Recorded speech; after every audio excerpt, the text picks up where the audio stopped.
Vamos fazer bloquinhos de perguntas, pode ser? Pra gente... Não, mas em vez de perguntas, olha, a minha preferência seria perguntas, tudo bem, não está proibido perguntar, mas eu gostaria de haver proposições, né, e comentários a que eu não tivesse que responder, que uns respondessem aos outros, e não apenas uma inquisição dirigida a mim.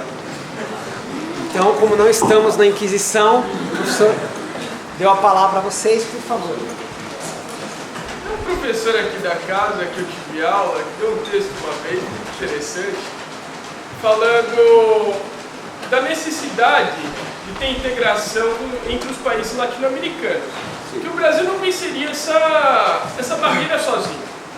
Não adianta o Brasil querer ter todos os setores industriais, ter uma agricultura de diversos produtos e tal, porque isso é economicamente difícil. O mais interessante seria formar um grande bloco latino-americano. Certo. Qual é a proposta? Mas o requisito essencial para isso é haver um projeto de desenvolvimento ao qual pudesse haver convergência ampla na América do Sul. O Mercosul é um acerto comercial. É como se fosse um corpo sem espírito, sem coração. Falta o essencial, falta o eixo. O eixo é esse projeto de desenvolvimento. E na América do Sul não vai existir esse projeto se o país predominante, o Brasil, não tiver. Há uma relação íntima entre a construção de um novo projeto de desenvolvimento no Brasil e o seu erguimento da União Sul-Americana. Professor, uma dúvida.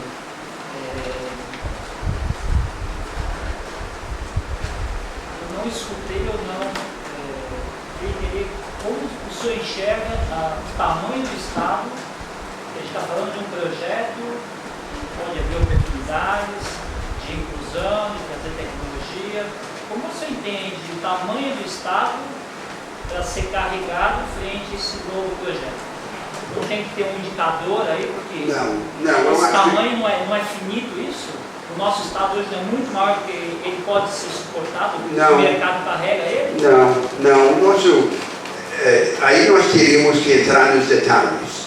O nosso Estado é grande demais em algumas coisas e pequeno demais em outras. O problema não é aí. Nós temos um Estado balofo, relativamente incapaz, ausente e muito omnipresente em outros temas. Preciso ter o projeto e essas três agendas a que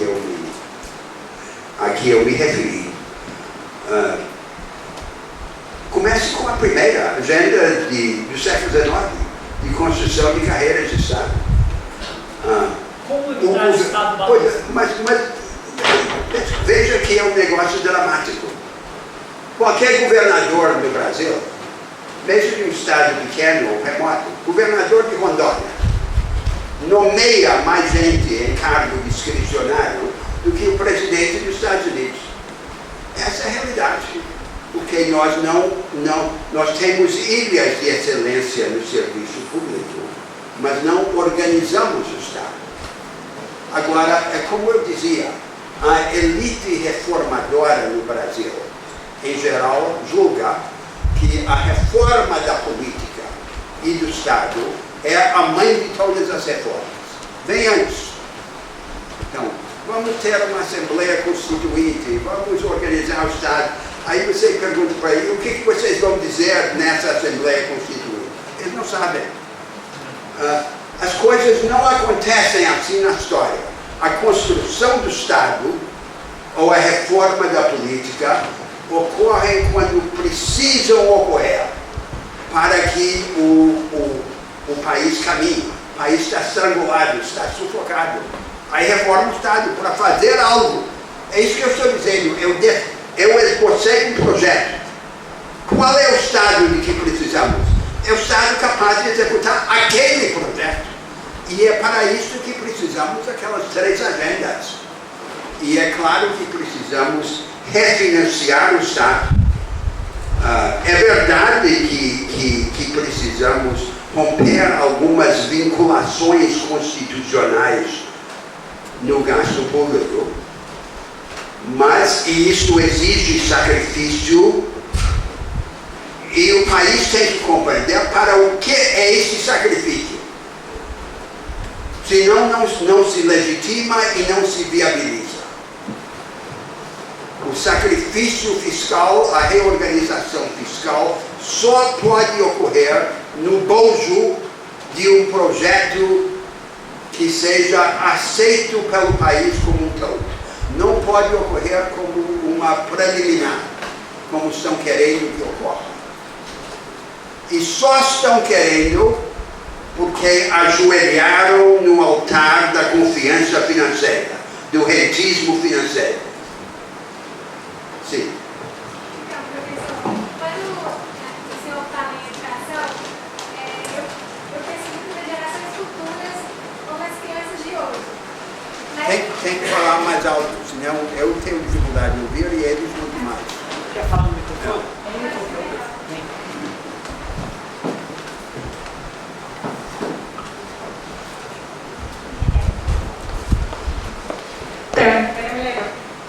Quando a gente pensa em educação, normalmente a gente pensa nas gerações futuras ou nas crianças.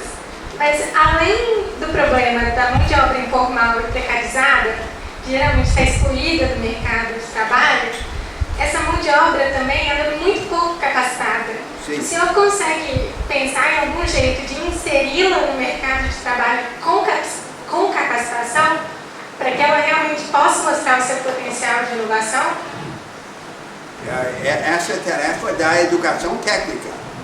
E a educação técnica não é só para jovem, a educação técnica é para adulto também. E nós precisamos mudar não só o paradigma da educação geral, mas o paradigma da educação técnica também. O modelo de educação técnica no Brasil é um modelo que, nesse caso, copiamos da Alemanha. Direcionada às profissões convencionais, a máquinas específicas. Não é isto que a nova economia exige. Exige capacitações práticas e flexíveis genéricas. Metacapacitações. São essas as capacitações exigidas para manejar as máquinas numericamente controladas. Agora, isso pode parecer muito remoto para vocês, mas, sim, mas eu, por exemplo, eu andei no Nordeste e no interior, no sertão, há um dinamismo empreendedor impressionante. Você vai a um lugar como Toritama, no interior de Pernambuco, e vê lá, numa pequena área, todas as formas de produção que evoluíram no Ocidente, desde o século XVII ao século XXI, no mesmo lugar. E um engenho, uma inventividade tecnológica assombrosa. Fabricação de mel, por exemplo. O cara que não completou nem a educação secundária inventa novas máquinas. Portanto, existe esta matéria-prima, que é esse engenho difuso no país. Nós temos que vir ao encontro disso. Quer dizer, construir no Brasil, por meio desse novo paradigma de política regional a que eu me referi, um conceito de vanguardismo. Todas as regiões do país precisam de política regional. São Paulo não precisa menos do que o Nordeste. Esta política regional não deve ser como a política regional tradicional, como a Itália trata do Mezzogiorno do Sul, compensações para o atraso relativo. Não, não é isso. É para instrumentalizar os agentes emergentes. ajudá-los a criar novas vantagens comparativas. E a política regional tem que ser construída de baixo para cima, não só de cima para baixo. Cada região tem que se organizar e ter as suas próprias instituições. Veja o caso dramático do Nordeste. O Nordeste vive sob tutela. Ali é o lugar tradicional da política regional. O Nordeste não tem uma única instituição para construir a política nordestina. Todas são do governo federal. A começar pela Sudene. Mas todas. Esse é um exemplo concreto. Essa é uma obra a fazer. O país está fervilhando de dinamismo. E nós precisamos vir ao encontro dessa onda de energia humana. E isso não é só dinheiro, ou não é principalmente dinheiro, isto é construção institucional. Muito do que eu propus não custa um único centavo, custa ideias.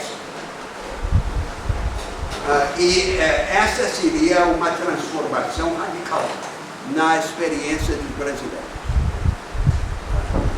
Não é inventar um agente, é vir ao encontro do agente que já existe e prover-nos de instrumentos. Você deu o exemplo, o trabalhador dinâmico, ambicioso, mas que não tem os instrumentos técnicos e culturais necessários para avançar.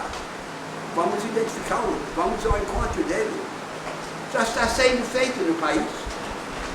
Olha, veja no caso da educação. Muitos dos experimentos educacionais mais conhecidos no Brasil são experimentos feitos sob a égide de um paradigma empresarial. Há outros experimentos educacionais mais radicais e menos conhecidos. Eu dei o exemplo do ar. Há um experimentalismo educacional avançado, reúnem os alunos mais aplicados e ambiciosos, sem tirá-los de seus colégios, mas dando oportunidades especiais. E lá eu vi coisas que não existem em Berlim. E o Brasil não conhece isso. Quer dizer, nós temos esses vanguardismos ilhados, espalhados pelo país, ocultos ao país, invisíveis, que não estão reunidos. Esta é a matéria-prima que tem de ser mobilizada a favor do novo projeto nacional.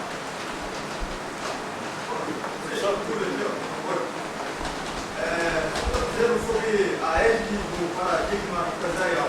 Sim. Aqui em São Paulo, você tem os empresários, não mais os políticos. E seria tornar a escola, a academia, o emprego, a saída dessa crise.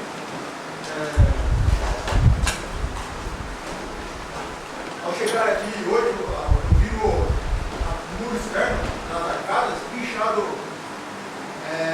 escola de golpistas, numa das arcadas e na outra Michel Temer e Alexandre de Moraes. São professores daqui dessa academia. Qual o senhor acredita, qual é a contribuição dessa faculdade para o país? Né? Porque sempre houve uma esquerda vigorosa. Aqui na faculdade tem todas as matrizes políticas e ideológicas. Nesse sentido de experimentalismo na vanguarda pedagógica, como dar o primeiro passo? A minha visão básica é a seguinte: pensamento jurídico tem uma tarefa menor e uma tarefa maior. A tarefa menor é tudo que tem a ver com a jurisdição. Advogado, juiz, litígio, até tutela dos direitos coletivos difusos. Importante, mas menor. a tarefa maior do pensamento jurídico é construir as alternativas institucionais. É a imaginação institucional. Há um contínuo, um espectro do desenho das transações ao desenho das instituições. As alternativas institucionais verdadeiras não existem no plano de abstrações, como capitalismo ou economia de mercado. Existem no plano dos pormenores, das trajetórias cumulativas de inovação institucional. Esta seria a maior contribuição das faculdades de Direito, é assistir o país nesta tarefa de reconstruir e reimaginar o seu arcabouço institucional, passo por passo, parte por parte, em todos os pormenores. É oferecer aos cidadãos alternativas concretas desdobradas em pormenor jurídico e ajudar o país a mudar o patamar de seu debate político. Em vez de ser o discurso do social, do açúcar, da humanização do inevitável, seria o debate a respeito das trajetórias institucionais alternativas. Agora, Alessandro, eu daqui a pouco vou ter que sair. O meu colaborador me avisou para não perder o voo. Mas eu não queria sair sem pedir que começassem a pensar e a propor uma forma de trabalho. Como eu dizia, quem está interessado em trabalhar num projeto específico de poder de eleição, tem que nos procurem, mas não é o tema aqui.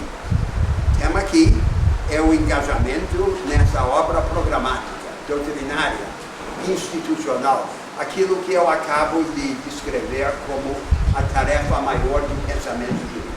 Isso precisa ser organizado. Eu confesso que não sei como organizar isso, mas acho que o ambiente natural para começar este processo seria uma das nossas grandes faculdades de Direito. Que elas assumissem, que elas começassem a construir um repertório de alternativas institucionais que respondessem a esses desafios da estrutura do Brasil. E eu gostaria de participar desse processo, se vocês iniciarem, da forma que julgarem mais útil. Você poderia dizer algumas palavras, você mesmo, Alessandro, sobre isso? Bom, a primeira palavra que eu gostaria de dizer mesmo é muito obrigado, professor, por ter vindo aqui hoje compartilhar conosco e dialogar conosco. E a segunda palavra a respeito dessa construção, um convite que já foi realizado ao professor Mangabeira e muito gentilmente aceito, que é que nós construamos, ainda que ele esteja passando parte do seu tempo lá nos Estados Unidos, mas que nós construamos um diálogo nesses próximos meses via internet. Então esse seria um curso que nós teríamos e que talvez nós possamos construir essa agenda, ainda que à distância.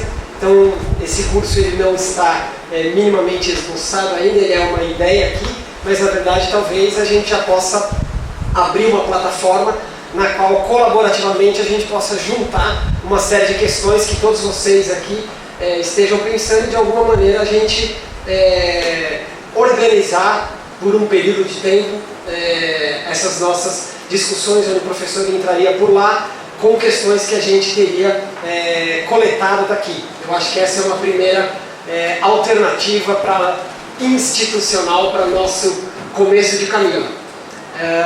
Professor, não sei mais quanto tempo. Não, eu já tem que ir. Tem que sair. Então, mas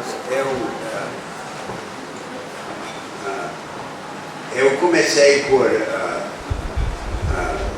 eu iniciei as minhas palavras me desculpando por não falar. Agora eu vou terminar me desculpando por haver falado, mas eu gostaria muito de manter esse contato de uma forma mais constante. Como você disse, não é preciso fazer só com presença. Nós temos o vídeo,